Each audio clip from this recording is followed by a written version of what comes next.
যে ব্যক্তি কদরের রাতে ইয়াকিনের সহিত, বিশ্বাসের সহিত, সওয়াবের নিয়তে ইবাদত করে, আল্লাহ পাক তার পিছনে সকল গুনাহগুলোকে মাফ করে দিবেন। তো এই রাতে ইবাদত বিশেষ কোনো নিয়ম নাই। নরমালি অন্যান্য দিনে আমরা যেরকম ইবাদত করি ওই রকম ইবাদতে ওইগুলোই, তবে এই রাত্র হওয়ার কারণে এটার মান অনেক বেশি। নামাজ আমরা নফল নামাজ যেভাবে পড়ি এই রাত্রেও সেইভাবেই পড়ব। নির্দিষ্ট কোনো সূরা নাই, নির্দিষ্ট কোনো রাকাত নাই, নির্দিষ্ট কোনো নিয়ম নাই, নির্দিষ্ট কোনো দোয়া নাই।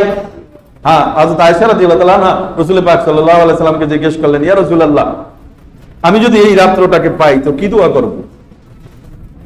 আল্লাহ পাকের রাসূল আয়েশা রাদিয়াল্লাহু তাআলা আনহাকে শিখাইলেন যে আয়েশা, তুমি যদি এই রাত্র পাও তো এই দোয়াটা করবে, এইভাবে দোয়া করবে, আল্লাহুম্মা ইন্নাকা আফুউন তুহিব্বুল আফওয়া ফাফু আন্নী।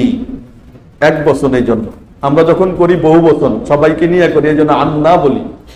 হাদিসের মধ্যে আন্নী এইভাবে আছে, আল্লাহুম্মা ইন্নাকা আফুউন তুহিব্বুল আফওয়া ফাফু আন্নী।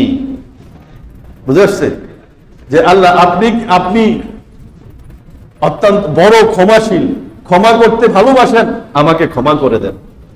বাংলা এইভাবে করতে পারি, আরবি যদি না জানি, যে আল্লাহ আপনি বড় ক্ষমাশীল, ক্ষমা করতে ভালোবাসেন, আমাকে ক্ষমা করে দেন, এইভাবে।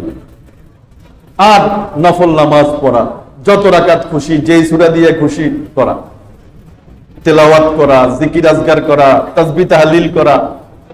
যারা তেলাওয়াত দেখে করতে না জানি, মুখস্থ যে সূরাগুলো পারি সেগুলো তেলাওয়াত করা, আল্লাহ পাকের কাছে ক্ষমা চাওয়া, তওবা করা, বিভিন্ন প্রয়োজনের জন্য দোয়া করা,